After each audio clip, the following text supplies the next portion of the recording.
Les obstacles selon le point de vue divin, Jéricho a été la première ville que les Israélites ont dû vaincre lors de leur conquête de Canaan.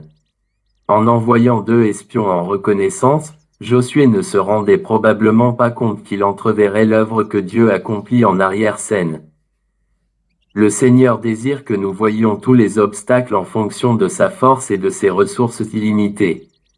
Tout ce qui semble contrecarrer ses plans constitue pour lui une occasion de démontrer sa puissance souveraine. Le fait que nous ne soyons pas au courant de tout ne signifie pas qu'il soit inactif. N'oubliez jamais que Dieu est à l'œuvre derrière les obstacles, il planifie les moindres détails pour que ses plans se réalisent.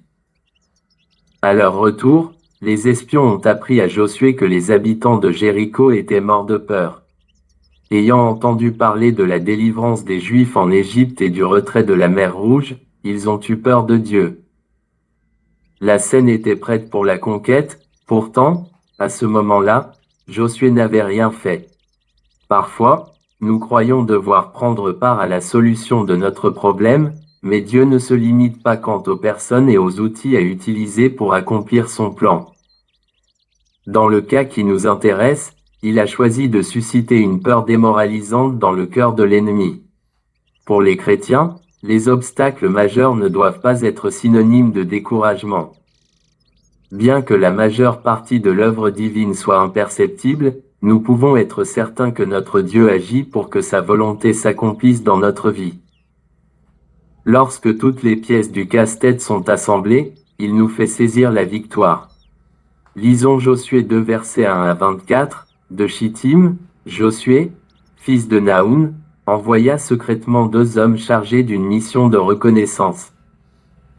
Il leur donna cette consigne, allez explorer le pays, en particulier la ville de Jéricho. Ils partirent et, arrivés à Jéricho, ils entrèrent dans la maison d'une prostituée nommée Rahab, et y passèrent la nuit. On prévint le roi de Jéricho que des Israélites étaient arrivés là pendant la nuit pour reconnaître la région. Alors il envoya dire à Rahab, livre-nous les hommes qui sont venus chez toi et qui logent dans ta maison, car ils sont venus pour espionner tout le pays. Mais la femme emmena les 2 hommes et les cacha, puis elle répondit, effectivement, des hommes sont venus chez moi, mais j'ignorais d'où ils étaient. Et comme on allait fermer la porte, ils sont repartis à la tombée de la nuit. Je ne sais pas où ils sont allés. Dépêchez-vous de les poursuivre, car vous pouvez encore les rattraper. En fait, elle les avait fait monter sur le toit en terrasse de sa maison et les avait cachés sous un tas de tiges de lin qu'elle avait rangé là. Les envoyés du roi se lancèrent à leur poursuite sur le chemin qui mène au gué du Jourdain. Dès qu'ils eurent quitté la ville, on referma la porte derrière eux. Rahab monta sur la terrasse et vint trouver ses hôtes avant qu'ils ne se couchent. Elle leur dit, « Je sais que l'Éternel vous a donné ce pays, la terreur s'est emparée de nous et tous les habitants de la région sont pris de panique à cause de vous. Car nous avons entendu que l'Éternel a mis à sec les eaux de la mer des roseaux devant vous lorsque vous êtes sortis d'Égypte. Nous avons appris comment vous avez traité les 2 rois des Amoréens, Sihon et Og, qui régnaient de l'autre côté du Jourdain, pour les vouer à l'Éternel, en les exterminant.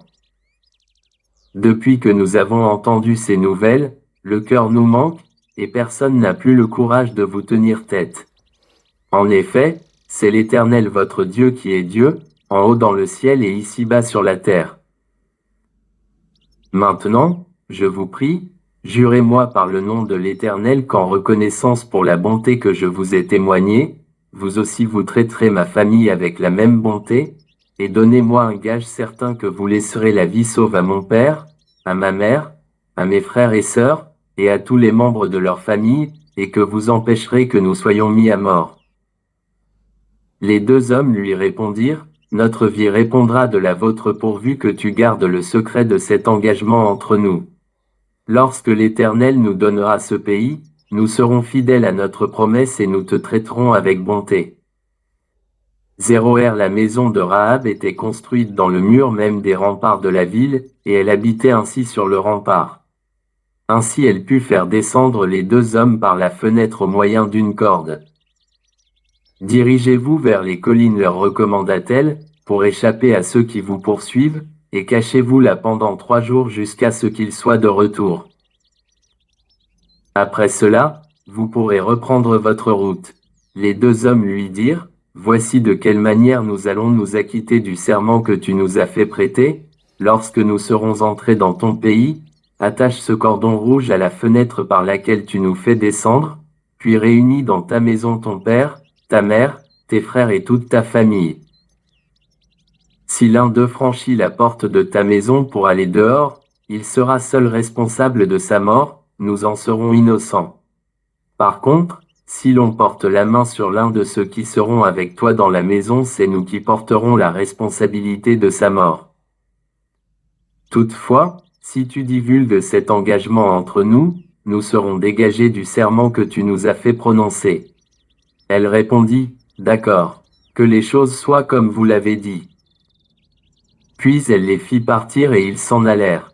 Aussitôt, elle attacha le cordon rouge à sa fenêtre. Les deux hommes gagnèrent les collines et s'y tinrent cachés pendant 3 jours, jusqu'à ce que la patrouille lancée à leur poursuite soit de retour. Elle avait battu toute la région le long de la route sans les trouver, alors les deux hommes firent demi-tour, descendirent des collines et traversèrent le Jourdain. Ils vinrent trouver Josué et lui racontèrent tout ce qu'ils avaient constaté. Certainement l'Éternel nous livre tout le pays, lui dirent-ils, car déjà toute la population de la région est prise de panique à cause de nous.